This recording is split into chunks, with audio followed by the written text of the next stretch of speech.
Assalamualaikum warahmatullahi wabarakatuh. Selamat pagi pemirsa, apa kabar Anda hari ini? Beragam informasi penting dan menarik akan kami sajikan untuk Anda. Bersama saya Nofri Afandi, inilah kabar Sumatera selengkapnya.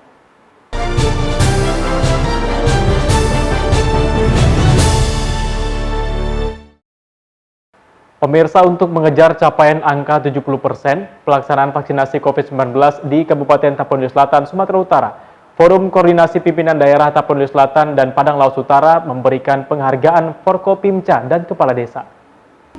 Bupati Tapanuli Selatan, Sumatera Utara, Doli Putra Perlindungan Pasaribu, mengapresiasi desa maupun kecamatan yang tingkat vaksinasi masyarakatnya telah mencapai angka 70%. Bahkan Bupati Tapanuli Selatan mengaku ada desa yang capaian vaksinasinya sudah di angka 100%. Dan hal serupa juga terjadi di tingkat kecamatan yang capaian vaksinasinya di atas angka 70%. Doli mengaku terdapat 3 kecamatan di Tapanuli Selatan yang capaian vaksinasinya mencapai angka di atas 70%. Seperti Kecamatan Arse, Saipar Dolok Hole, dan Angkola Timur. Adapun kendala yang dialami pemerintah daerah maupun Forkopimda dalam melaksanakan vaksinasi ini disebabkan masyarakat belum mendapat pemahaman yang paripurna akan pentingnya vaksinasi COVID-19. Baik, hari ini pihak Polres Tapanuli Selatan bekerjasama dengan Forkopimda, pemerintah Kabupaten Tapanuli Selatan dan Paluta, juga unsur TNI, kami memberikan apresiasi terhadap desa dan kecamatan yang kalau desa sudah ada yang 100% tingkat vaksinasinya, kemudian kecamatan di atas 70%. Artinya bahwa kita melihat masyarakat sangat antusias untuk mengikuti vaksinasi. Inilah kita berikan apresiasi pada hari ini. Kendalanya masyarakat belum memahami ataupun mendapat pemahaman yang paripurna. Jadi ada kerjasama yang baik antara pihak TNI Polri bersama pemerintah kabupaten, mendatangi langsung ke masyarakat, memberikan edukasi, kemudian mengajak. Tujuannya adalah untuk kenyamanan bersama, keamanan bersama. Jadi kami sangat berterima kasih kepada seluruh pihak yang membantu dalam pelaksanaan vaksinasi di Tapanuli Selatan dan juga Paluta. Sementara itu, Kapolres Tapanuli Selatan AKBP Roman SLH mengatakan dirinya mengapresiasi dan mengucapkan terima kasih kepada Forkopimda dan desa yang telah bekerja dengan baik sehingga capaian target vaksinasi sebanyak 70 hingga 100% bisa terlaksana. Sebagai wujud rasa empati dan kepedulian, jajaran pemerintah daerah dan TNI Polri menyerahkan sebanyak 1.000 paket bantuan sosial PPKM Mikro tahap keempat ke masyarakat yang terdampak COVID-19 di Kabupaten Tapanuli Selatan dan Kabupaten Padang Lawas Utara. Jadi untuk paket sembako ini sudah tahap yang keempat. Setiap tahap ini akan dibagikan 1.000, didistribusikan 1.000 paket sembako. Yang masing-masing paket itu berisi beras 5 kilo, kemudian minyak makan 2 liter, gula 2 kilo, kemudian beberapa bahan makanan yang lain seperti teh, kemudian susu dan biskuit. Dari Tapanuli Selatan, Sumatera Utara, Dede Herianto, TV One mengabarkan. Badan Perjuangan Rakyat Penunggu Indonesia atau BPRPI Desa Merindal mendirikan sebuah kantor. Hadirnya organisasi ini diharapkan mampu melawan mafia tanah yang sedang diberantas pemerintah. Badan Perjuangan Rakyat Penunggu Indonesia mengapresiasi pemerintahan Jokowi yang telah mengeluarkan Kepres nomor 11 tahun 2021 tentang Satuan Tugas Percepatan Investasi. Kepres yang dikeluarkan Jokowi ini salah satunya berisi tentang pemberantasan praktik yang menghambat investasi antara lain mafia tanah. Hal inilah yang dilakukan BPRPI Desa Merindal dengan Aliansi Masyarakat Adat Nusantara Deli Serdang, Sumatera Utara. Mereka mendirikan kantor guna menjaga tanah adat milik masyarakat di Dusun 3 Merindal. Lahan dengan luas 2 hektar ini sebelumnya dikuasai oleh sekelompok yang diduga mafia tanah dengan mencaplok sebagian lahan tersebut. Wakil Ketua BPRPI Fauzanolo menuturkan sebagai rakyat adat daerah tersebut dan sesuai dengan akta konsesi bahwa tanah yang diklaim oleh sekelompok diduga mafia tanah tersebut merupakan tanah milik masyarakat adat dan telah dikuasai puluhan tahun. Kita merasa rakyat adat dan sesuai dengan akta konsesi bahwa tanah yang dipakai oleh PT PN2 Nusantara itu adalah tanah masyarakat adat dan berujuk dengan hukum adat. Makanya kita berani mendirikan posko di sini. Jadi istilahnya di sini bukan kita merampas, tetapi memang hak masyarakat kecil. Makanya ada BPRPI memperjuangkan hak rakyat kecil. Masih banyak masyarakat Merindal yang tidak mempunyai rumah. Tetapi dipampangkan tanah seluas kayak gini, itu tidak relevan. Jadi istilahnya diserahkan kepada mafia tanah. Ini dikuasai oleh seorang mafia tanah. Tetapi kalau dibagikan kepada masyarakat, kurasa tidak ada masalah. Selain diharapkan dapat membuat masyarakat adat tenang, kantor ini juga nantinya akan menerima keluhan serta laporan perampasan lahan yang kerap terjadi dilakukan mafia tanah di kawasan tersebut. Fauzan bahkan siap berkolaborasi dengan berbagai pihak guna menjalankan Perpres nomor 11 tahun 2021 yang diapresiasi masyarakat terhadap pemerintah karena berpihak ke rakyat kecil. Dari Medan, Sumatera Utara, Bahan Situmorang, Doni Admiral, TV One mengabarkan. Lantaran pemilik lahan melakukan perlawanan dan memiliki surat hak milik, Pengadilan Negeri Medan pun menunda pelaksanaan eksekusi atas tanah dan bangunan di Jalan Sisingamangaraja, Kota Medan. Aksi saling dorong dan adu mulut antara jurusita dan masyarakat yang tinggal di sekitar lokasi terjadi saat pihak Pengadilan Negeri Medan akan melakukan eksekusi. Lahan dan bangunan memiliki sertifikat hak milik asli yang dikeluarkan ATR BPN Kota Medan pada tahun 2006 ini gagal dieksekusi. Pihak kepolisian yang bertugas di lokasi meminta agar proses mediasi kedua belah pihak dilakukan guna mencegah kericuhan hingga bentrokan. John Robert Simanjuntak yang membeli tanah dan bangunan pada tahun 2006 menuturkan, pada tahun tersebut pihaknya membeli dengan itikat baik dan secara terang benderang sesuai dengan harga pasar, hingga pihak BPN Kota Medan mengeluarkan SHM resmi kepadanya. Ini sebenarnya itu ada, saya sudah membeli ini hak milik pembeli yang beretikat baik terang benderang di depan PPAT, dibeli dengan harga pasar, baru juga dengan membayar pajak dan dibiayai lagi oleh Bank Mandiri ketika saya membelinya ini. Artinya saya itu dilindungi dan punya sertifikat hak milik kan. Nah, itu setelah saya lakukan kegiatan dengan kegiatan segala macam lah, kegiatan praktik, kegiatan kemasyarakatan di sini. Tahun 2006 saya mulai dan tahun 2019 tiba-tiba datang surat eksekusi untuk datang ke sini. Nah, waktu itu begitu datang surat eksekusi saya lakukanlah perlawanan terhadap ini ketetapan eksekusi yang berdasarkan suatu pengadilan sampai ke kasasi dan tidak pernah melibatkan saya di sini, tidak pernah melibatkan. Dan surat eksekusi itu pun ditujukan bukan ke saya, ditujukan kepada Margareta Sitorus dan kepada Irfan Anwar, dan saya nggak ada, karena saya nggak ada ikut dalam pengadilan itu, saya lawan. Sementara itu proses eksekusi ini pun gagal dilakukan karena Robert berencana akan melaporkan Pengadilan Negeri Medan ke Komisi Yudisial. Ia menganggap eksekusi terkesan dipaksakan tanpa ada sidang lapangan serta melibatkan pihaknya usai putusan eksekusi tersebut turun. Sempat terjadi aksi adu mulut serta dorong-dorongan dalam eksekusi itu. Petugas kepolisian pun dengan sigap langsung meredam kejadian tersebut. Dari Medan, Sumatera Utara, Bahan Situmorang, Doni Admiral, TV One mengabarkan. Pemirsa, Badan Intelijen Negara Daerah atau BINDA Sumatera Selatan menggelar vaksinasi massal untuk pelajar dan masyarakat di Kabupaten Lahat. Vaksinasi yang menggandeng Dinas Kesehatan Lahat ini akan menyuntikkan sebanyak 2.004 vial vaksin yang dilaksanakan di 4 wilayah berbeda. Memanfaatkan momentum Pilkades serentak di Kabupaten Lahat, Badan Intelijen Negara Daerah atau BINDA Sumatera Selatan menggelar vaksinasi massal di 4 tempat berbeda di Kabupaten Lahat. Vaksinasi yang menyasar pelajar dan masyarakat ini digelar di SMP Negeri 3 Lahat, Desa Sukoharjo dan Desa Kencana Sari, Palembaja, Kecamatan Kikim Timur, Kecamatan Merapi, dan Kecamatan Jarai. Vaksinasi massal ini merupakan salah satu bentuk upaya BINDA Sumsel mendukung target pemerintah pusat untuk capaian vaksinasi sebanyak 70% di akhir tahun. Dalam vaksinasi yang digelar, BINDA Sumsel menyiapkan sebanyak 2.004 vial vaksin yang diperuntukkan bagi pelajar dan masyarakat umum. Wakakesiswaan SMP Negeri 3 Lahat sangat mengapresiasi dan berterima kasih atas diselenggarakannya vaksinasi massal oleh BINDA Sumsel guna memutus mata rantai penyebaran COVID-19 khususnya di Kabupaten Lahat.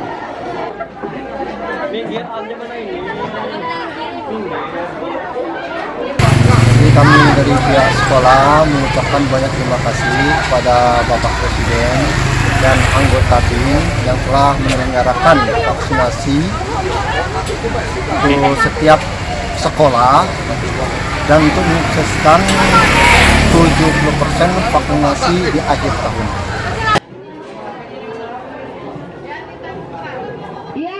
Pelaksanaan vaksinasi yang dilakukan oleh BINDA Sumatera Selatan juga dilaksanakan di seluruh kabupaten kota yang ada di Sumsel. Sasarannya adalah pelajar, santri, masyarakat umum, bahkan sampai ke masyarakat pedalaman yang sulit dijangkau.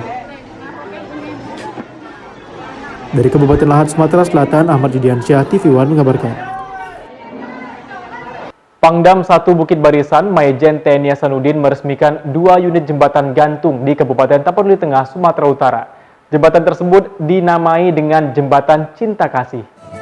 Pada peresmian jembatan tersebut, Pangdam 1 Bukit Barisan didampingi oleh Danrem 023 Kawal Samudra, Kolonel Infanteri Febrial Buyung Sikumbang, Bupati Tapanuli Tengah Bahtiar Ahmad Sibarani, dan Dim 0211 Tapanuli Tengah Letkol Korps Zeni Mangatas Pandapotan Sibuya. Pembangunan kedua unit jembatan gantung tersebut dibangun oleh Kodim 0211 Tapanuli Tengah bekerja sama dengan Yayasan Buddha Suci Indonesia. Pembangunan jembatan gantung yang dibuat dari rangkaian besi itu dikerjakan melalui program karya bakti TNI dan pada proses pengerjaannya mengerahkan prajurit TNI bersama masyarakat setempat. Pangdam 1 Bukit Barisan mengatakan dengan diresmikannya kedua jembatan gantung tersebut diharapkan bermanfaat bagi peningkatan perekonomian masyarakat petani setempat yang selama ini harus menyeberangi sungai untuk berkebun dan sangat kesulitan untuk mengangkut hasil perkebunan. Media hari ini tadi saya bersama dengan staf, bersama dengan Pak Bupati dari Pak Basuki, bersama Pak Danrem dan Dim Kapolres, Pak unsur-unsur lain dari masyarakat.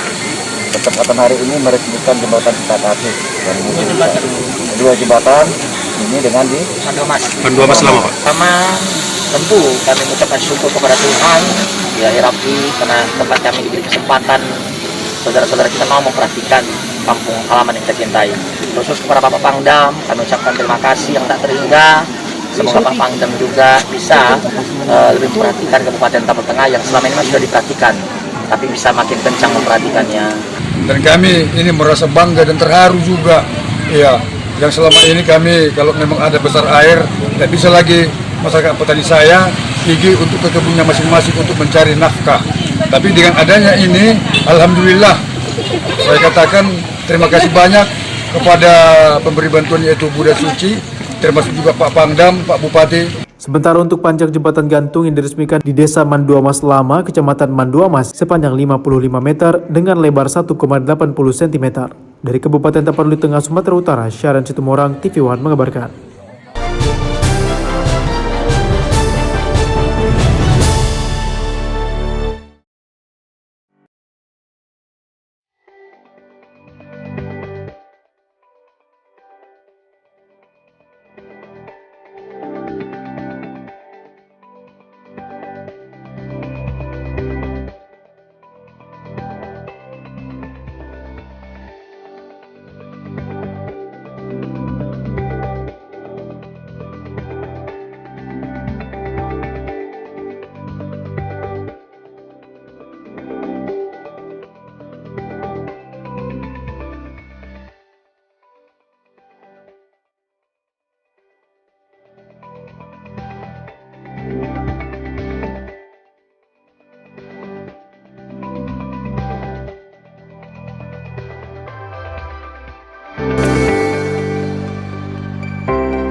Iya, Ma. Barang sebanyak itu untuk apa?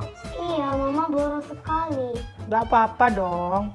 Ini mumpung lagi mau Natal, lagi banyak diskon. Ini juga Mama mau belanja lebih banyak lagi. Bergembira menyambut Natal boleh saja. Tapi ingat, belanjalah dengan bijak. Kalau kita semua memborong bahan pokok, nanti akan menyebabkan harga-harga membumbung tinggi dan langka di pasaran. Jadi, belanjanya secukupnya saja ya. Oh, iya deh. Kalau gitu, belanjanya Mama kurangin ya, Pak. Pemerintah menjamin ketersediaan kebutuhan pokok masyarakat. Tetap belanja sesuai kebutuhan. Ayo bijak dalam berbelanja dan gunakan kris untuk transaksi yang cepat, mudah, murah, aman, dan handal. Mari bijak dalam berbelanja. Inflasi terkendali, masyarakat semakin sejahtera. Gunakan alat pembayaran non-tunai untuk kemudahan dan keamanan transaksi.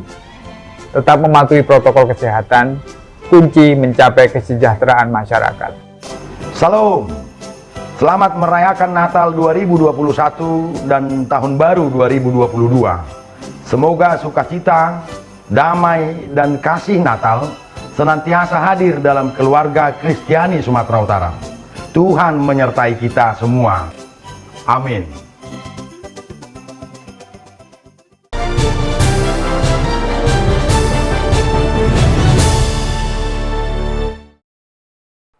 Kembali di kabar Sumatera, pemirsa, Persatuan Insinyur Indonesia dan Pemko Medan melantik pengurus cabang PII Kota Medan periode 2021-2024. Wali Kota Medan Bobi Nasution berharap agar para insinyur dapat membantu dalam mengatasi permasalahan banjir di Kota Medan. Persatuan Insinyur Indonesia menyelenggarakan pelantikan pengurus cabang Kota Medan periode 2021-2024 di Hotel Le Polonia Medan Sabtu lalu. Pada kesempatan ini hadir pula Kadis Perindak Kota Medan Paridungan Nasution untuk melantik kepengurusan terpilih mewakili Wali Kota Medan Bobi Afif Nasution. Wali Kota Medan berpesan agar para insinyur dapat menyumbangkan buah pikiran dan gagasan untuk mengatasi banjir di Kota Medan, serta strategi untuk membentengi pemukiman warga dari banjir rob di daerah Medan Utara. Dr. Insinyur Sabri sebagai Ketua Pengcap PII Kota Medan terpilih menyampaikan visi agar kompetensi profesi keinsinyuran dapat berkembang dengan baik sehingga dapat berkontribusi dan bermitra dengan Pemko Medan dalam mengatasi masalah yang ada. PII Kota Medan kita menginginkan bahwa visi kita supaya PII insinyur itu bisa berperan dengan baik, ya, dan kompetensinya di dalam profesi keinsinyuran bisa berkembang di Kota Madya Medan untuk membantu dan bermitra dengan pemerintah Kota Madya Medan. PII Medan bisa berpartisipasi di dalam berbagai masalah di dalam proses pembangunan di Kota Medan. Yang saat ini yang kita lihat bahwa Medan menghadapi kemacetan, menghadapi banjir, dan berbagai masalah-masalah yang memang dihadapi oleh kota-kota besar di dunia. Wakil Ketua PII Kota Medan, Insinyur Malik Asali Harahap juga mengutarakan betapa pentingnya profesi keinsinyuran dalam hal kepekerjaan umuman, pembangunan infrastruktur di Kota Medan. Kita menyambut baik dengan adanya Undang-Undang 11 2014 ini tentang keinsinyuran, kemudian ada peraturan pemerintah tentang pelaksanaan peraturan Undang-Undang 11 2014 itu yaitu PP 25 2019. Ini sangat membantu dalam hal keprofesionalan khususnya di KPU-an.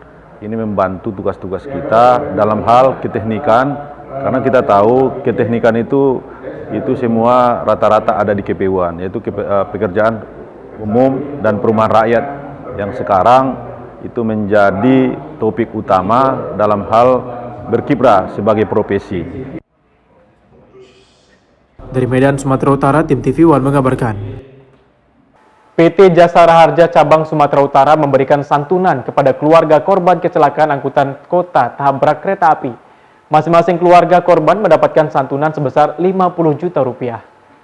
PT Jasara Harja Cabang Sumatera Utara bersama Wali Kota Medan memberikan santunan kepada 4 keluarga korban kecelakaan tabrakan angkutan umum dan kereta api beberapa waktu yang lalu.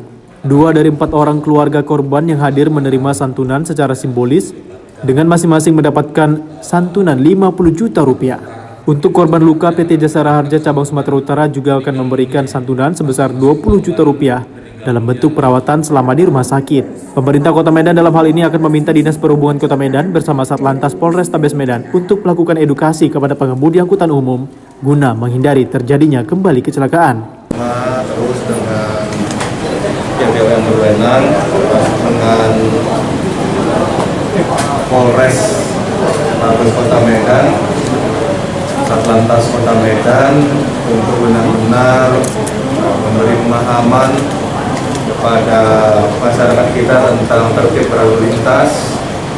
Oleh karena itu nanti terkhusus untuk angkutan perkotaan, angkutan umum ini yang perlu diberikan pengetahuan lebih terang lagi tentang rambu-rambu lintas. Bentuk perhatian daripada pemerintah kepada masyarakat korban kecelakaan dan kejadian hari Sabtu sore, Minggu, hari Senin, hari ini langsung kita bayarkan. Kecepatan pelayanan santunan ini tak terlepas dari bantuan jajaran Direktorat Lalu Lintas Polda Sumatera Utara. Santunan yang kami berikan itu mudah-mudahan bermanfaat kepada ahli waris korban, dan harapan doa kami seluruh jajaran komisaris, direksi, termasuk tadi yang disampaikan oleh Pak Wali, semoga para korban diterima di sisi Tuhan Yang Maha Kuasa, dan semua keluarga yang ditinggalkan diberikan kehidupan dan ketabahan. Dari Medan, Sumatera Utara, tim TV One mengabarkan. Menteri Hukum dan HAM Yasona Laoly hadiri perayaan Natal Gereja Betel Indonesia di Rumah Persembahan Jalan Jamin Ginting, Kota Medan, Sabtu lalu. Perayaan Natal dilakukan dengan menerapkan protokol kesehatan yang ketat sesuai dengan aturan PPKM saat ini. Perayaan Natal digelar dengan menyanyikan lagu pujian bagi Tuhan dengan menyalakan lilin. Renungan Natal disampaikan Pendeta Bambang Erjonan. Dalam khotbahnya ia mengingatkan seluruh jemaat agar momen Natal dimaknai untuk saling mengasihi. Selain itu, sebagai warga gereja, jemaat diharapkan ikut mendukung pemerintah dalam menekan penyebaran COVID-19. Menteri Hukum dan HAM Yasona Laoly pun mengapresiasi panitia Natal yang mengemas acara dengan baik. Yasona berharap jemaat ikut untuk membantu pencegahan COVID-19, khususnya untuk varian baru Omikron, sehingga Kota Medan terhindar dari varian itu. Pemerintah terus menekan penyebaran COVID-19 di seluruh Indonesia, apalagi di saat libur Natal dan Tahun Baru 2022. Untuk itu, umat Kristiani terus diimbau untuk menjaga protokol kesehatan ketat dalam melaksanakan perayaan Natal.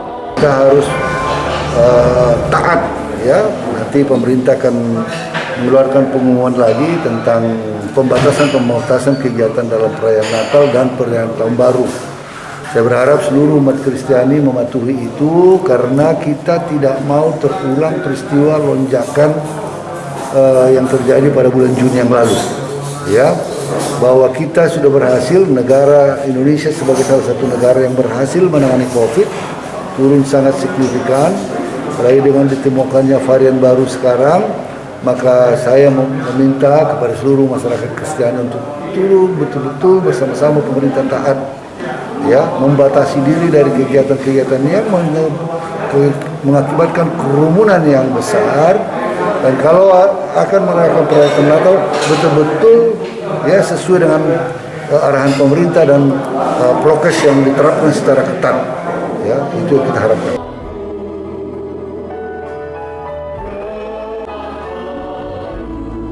Dari Medan, Sumatera Utara, Martinus Sitorus, TV One mengabarkan. Terima kasih atas kesempatan. Sidang paripurna DPRD Kabupaten Batubara dalam agenda sidang yakni Hari Ulang Tahun Kabupaten Batubara yang ke-15. Acara ini dihadiri oleh Bupati Batubara, tokoh perjuangan kemerdekaan Batubara, mantan Bupati, serta unsur muspida lainnya. Sidang paripurna ini dipimpin langsung oleh Ketua DPRD Syafi'i. Didampingi Wakil Ketua, membuka secara resmi sidang paripurna hari jadi Kabupaten Batubara yang ke-15. Selanjutnya dilakukan pembacaan sejarah singkat terbentuknya Kabupaten Batubara dan kata sambutan yang disampaikan oleh Bupati Batubara Insinyur Zahir. Dalam sambutannya, Zahir menyampaikan prestasi-prestasi yang telah diperoleh oleh Pemkab Batubara. Di antaranya pada tahun 2022 akan dibangun gedung perkantoran Bupati Batubara yang baru. Zahir juga menyampaikan bahwa kerjasama dan dukungan di segala sektor, baik masyarakat dan stakeholder lainnya, turut menjadi kunci keberhasilan dalam memimpin Batubara. Ini kita genap usaha yang ke-15. Jadi ini 15, 5 kali 3, 15. Nah, mudah-mudahan di usia ini ya kita bisa mewujudkan kesejahteraan masyarakat Batubara bersama dengan kawan-kawan dari DPRD dan tokoh-tokoh agama, tokoh adat. Kemudian dukungan masyarakat. Tidak ada pemerintah yang berhasil kalau tidak dukung oleh masyarakat secara keseluruhan. Ya, tanpa dukungan ini tidak bisa berhasil, baik dia masyarakat yang ada di Batubara, masyarakat Sumatera Utara, maupun masyarakat di secara nasional masyarakat Indonesia. Harapan ke depan ya, untuk Kabupaten Batubara pasca hari ulang tahun hari ini dengan usia yang ke-15, tentu kami selaku lembaga Dewan Perwakilan Rakyat Daerah Kabupaten Batubara yang juga unsur penyelenggara pemerintah Kabupaten Batubara bersama-sama dengan pemerintah Kabupaten Batubara eksekutif akan menjadikan Batubara menjadi lebih baik ke depan. Rangkaian kegiatan paripurna ini diakhiri dengan pemotongan tumpeng dan pemberian piagam penghargaan kepada tokoh-tokoh perjuangan pergerakan terbentuknya Kabupaten Batubara, mantan Bupati Batubara, serta mantan Ketua DPRD Batubara. Dari Batubara, Sumatera Utara, Jasa Menurung, TV One mengabarkan. Perguruan Madrasah Sanawiyah Al-Wasliyah Tanjung Morawa memperingati Milad Al-Jamiatul Wasliyah ke-91 dengan tema meneguhkan peran Al-Wasliyah sebagai perekat persatuan dan kesatuan bangsa. Dalam rangka memperingati HUT ke-91 Al-Jamiatul Wasliyah, MTS Al-Wasliyah menggelar beberapa perlombaan keagamaan yang diikuti seluruh siswa dan siswi MTS Al-Wasliyah Tanjung Morawa dengan bertujuan untuk menciptakan generasi milenial yang handal, cinta terhadap agama dan calon pemimpin bangsa Indonesia. Selama 91 tahun tentunya banyak suka dan duka yang telah dialami para pendiri Al-Jamiatul Wasliyah. Namun semua itu membuat organisasi Islam ini semakin dewasa dan sempurna.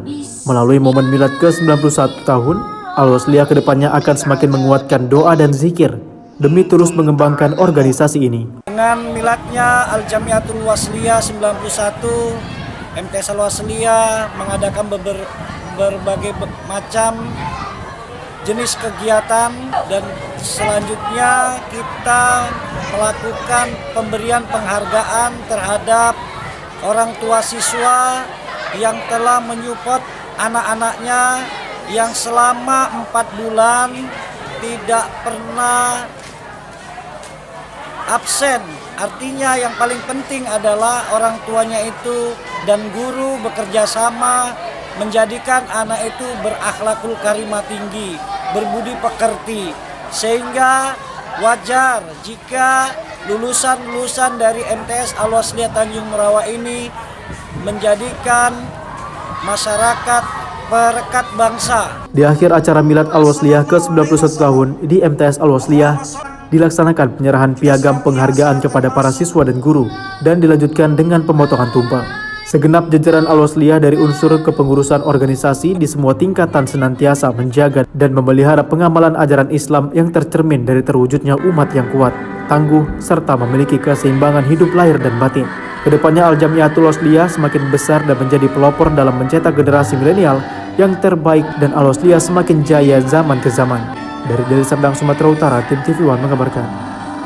Akibat ledakan bom dalam proses penggalian terowongan, pembangkit listrik tenaga hidromikro atau PLTHM Laubiang, Desa Kandibata, Kabupaten Karo, Sumatera Utara, kembali dibuka warga setelah adanya ganti rugi dari pihak PLTHM. Pembangkit listrik tenaga hidromikro atau PLTHM Laubiang yang berada di Desa Kandibata, Kabupaten Karo, Sumatera Utara akhirnya kembali dibuka oleh warga. Usai pihak perusahaan PLTHM melakukan perjanjian kesepakatan bersama, pemberian ganti rugi terhadap rumah warga yang rusak akibat adanya ledakan dari bom yang digunakan pihak PLTHM dalam proses penggalian terowongan. Menurut perwakilan dari warga desa Korindo Sembiring Milala yang juga merupakan anggota DPRD Kabupaten Karo, mengapresiasi masyarakat dan pihak PLTHM yang dapat segera berdamai serta berharap nantinya dengan ini bisa menambah investor di Kabupaten Karo serta membuka banyak peluang kerja bagi masyarakat sekitar. Ya, mudah-mudahan dengan berjalannya semua ini dan sudah dibukanya hambatan-hambatan yang selama ini menghambat kegiatan ini, harapan saya agar nantinya investor-investor yang ingin menginvest di Kabupaten Karo ini tetap makin semangat. Selain memberikan ganti rugi kepada masyarakat yang rumahnya mengalami kerusakan, PLTHM Laubiang juga memberi lahan sekaligus membangun jambur yang ditandai dengan peletakan batu pertama di lokasi lahan tersebut. Menurut perwakilan dari PLTHM, John Sulaiman, dengan adanya perjanjian perdamaian ini, diharapkan kedepannya ada kerjasama dengan warga desa. Begitu juga dengan dana CSR perusahaan yang akan disalurkan kepada warga desa untuk kesejahteraan warga. Adalah suatu komitmen bagi kami dan kehormatan untuk bersama-sama masyarakat Kandibata. Kami berkonsentrasi dalam pembangunan jambur ini agar terjadi keharmonisan bersama terjalin antara masyarakat dan perusahaan kami. Kita akan sejalankan dengan program dari perusahaan itu CSR. Nantinya apapun kebutuhan dari masyarakat akan disinergikan dengan abang kita yang kita Marang. Usai dilaksanakan kegiatan, warga desa bersama dengan perwakilan perusahaan PLTHM pun berfoto bersama dan berharap kedepannya para investor asing datang ke Kabupaten Karo. Dari Kabupaten Karo, Sumatera Utara, tim TV One mengabarkan.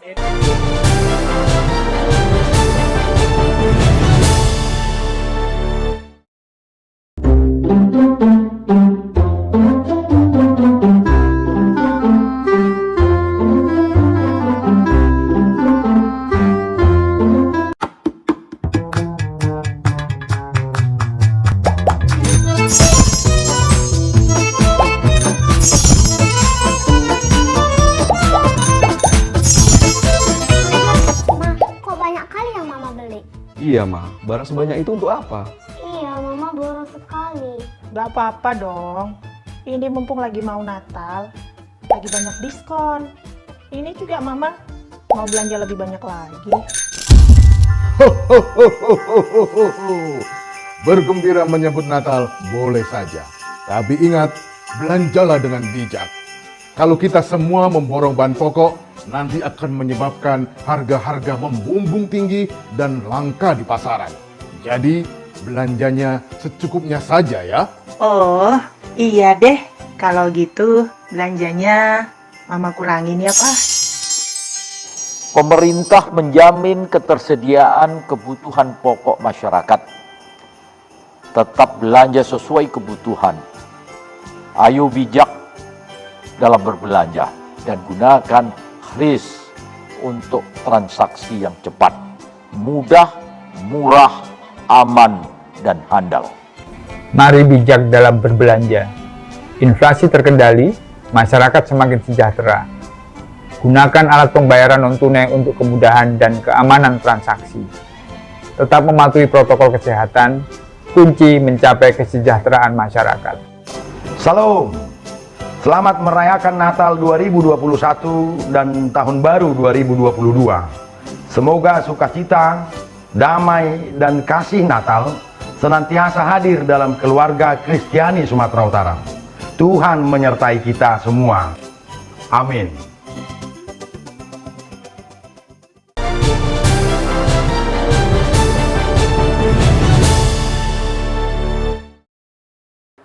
Gubernur Sumatera Utara Edi Rahmayadi menghadiri acara puncak HUT ke-91 Al-Jamiatul Wasliyah di kantor pengurus wilayah Sumatera Utara, Jalan Sisingamang, Raja Medan.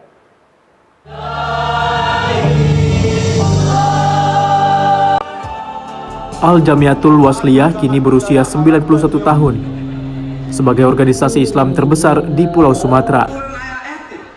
Dalam menyambut hari jadinya, Al-Jamiatul Wasliyah menggelar berbagai perlombaan keagamaan dan kegiatan sosial.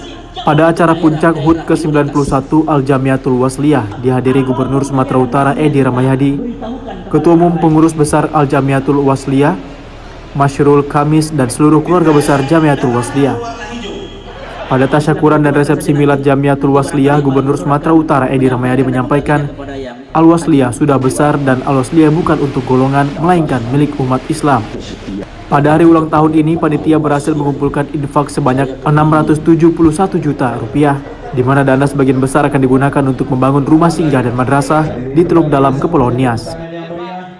Dan insya Allah kita akan menjadi orang-orang yang terus melakukan dakwah amar ma'ruf nahi munkar dan akan meningkatkan kualitas sumber daya manusia kita yang insya Allah akan menjadi target kita ke depan, melakukan kaderisasi ulama, melakukan perbaikan terhadap sarana pendidikan dan kependidikan kita, meningkatkan kualitas kader kita. Sesungguhnya 91 tahun Al-Wasliyah hari ini tidak berubah. Kita hanya terus ingin meneguhkan komitmen kebangsaan kita, komitmen kecintaan kita kepada persaudaraan dan persatuan. Amal ittifaq kita jelas, pendidikan, dakwah, amal sosial, pengembangan ekonomi umat. Itulah misi yang sejak awal diemban oleh Al-Wasliyah. Kita ini organisasi kemasyarakatan Islam terbesar di Sumatera Utara, lahir tumbuh berkembang di Sumatera Utara.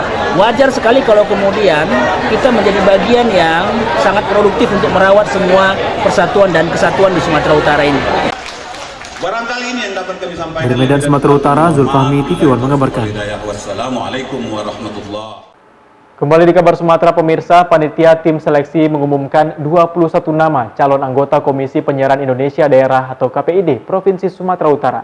Calon anggota ini diharapkan mampu membawa KPID Sumut menjadi lebih baik. Tim seleksi pemilihan anggota Komisi Penyiaran Indonesia Daerah Provinsi Sumatera Utara mengumumkan 21 nama calon anggota KPID Sumut yang lolos ke tahap Fit and Proper Test ke DPRD Sumatera Utara. Hasil ini diumumkan setelah 21 nama calon anggota KPID Sumut mengikuti tahapan ujian seleksi yang diawasi langsung oleh panitia seleksi. Adapun tahapan yang diikuti seperti tahapan seleksi berkas, tes uji kompetensi berbasis komputer, tes psikologi, dan tes wawancara yang diikuti oleh 26 peserta. Hasilnya 21 orang calon peserta lulus mengikuti hasil ujian Fit and Proper Test di Komisi A DPRD Sumatera Utara. 2 orang diantaranya merupakan petahana.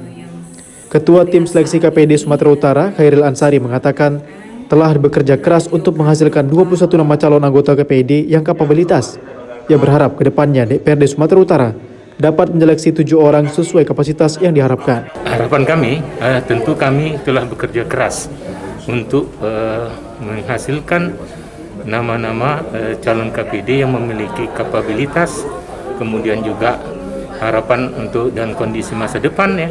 Jadi di dalam calon-calon KPD yang kami serahkan ini sudah beragam ya, dari pihak praktisi, dari akademisi, kemudian dari para jurnalis, juga para praktisi manajemen, sudah terangkum dalam nama-nama itu.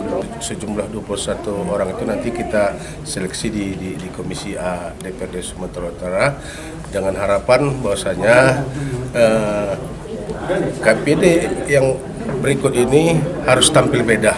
Kelemahan-kelemahan yang ada harus dipelajari.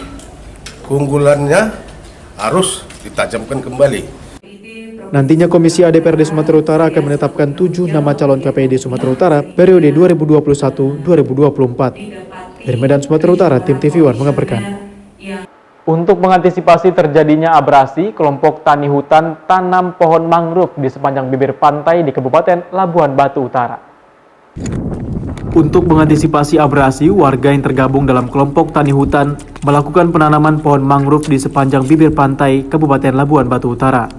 Selain menjaga kelestarian hutan dan lingkungan hidup, program Badan Restorasi Gambut dan Mangrove Nasional ini juga sebagai program padat karya perbaikan perekonomian nasional di masa wabah dan pasca pandemi COVID-19 nantinya.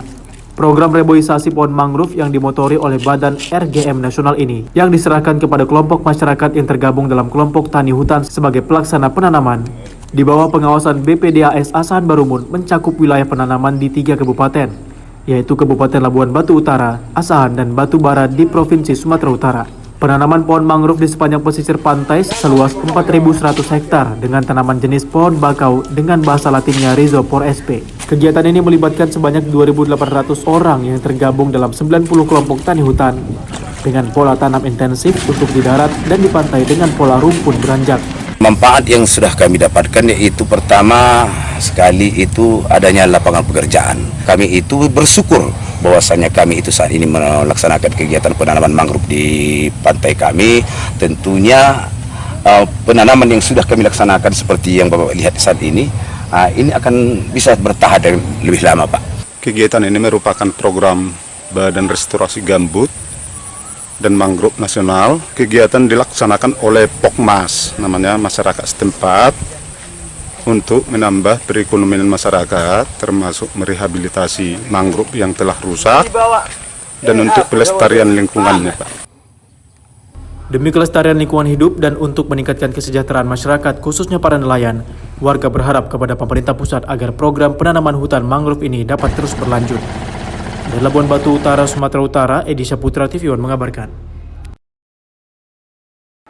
Politeknik Negeri Medan bersama dengan Satuan Pendidikan Vokasi, Dunia Usaha, dan Dunia Industri di Sumatera Utara bersinergi melakukan kerjasama dalam bentuk nota kesepahaman pada Gebiar Menara Vokasi.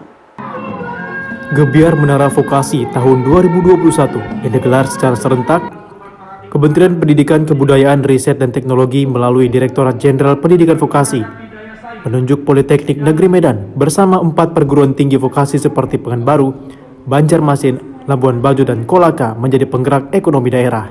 Geber Menara Vokasi yang juga digelar di Kota Medan dibuka oleh Sekretaris Direktorat Jenderal Pendidikan Vokasi Kementerian Pendidikan dan Kebudayaan Henry Togar Hasiholan Tambunan.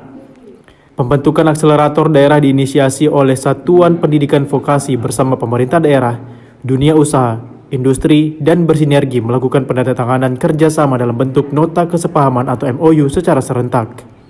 MOU ini dalam upaya peningkatan penyelenggaraan pendidikan yang bermutu guna melahirkan kualitas SDM dengan kompetensi terbaik dari lulusan pendidikan SMK negeri dan swasta sehingga kedepannya dapat diserap dunia usaha dan industri di Sumatera Utara.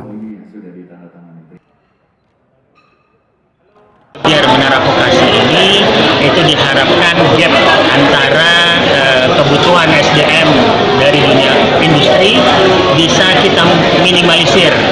Artinya tidak ada lagi bahwa begitu selesai dia kuliah ataupun sekolah, maka sudah bisa langsung bekerja sesuai dengan kebutuhan industri dan dunia usaha. Untuk menghasilkan lulusan yang siap bekerja. Nah, ini yang siap bekerja, yang kompeten, saya bisa apa?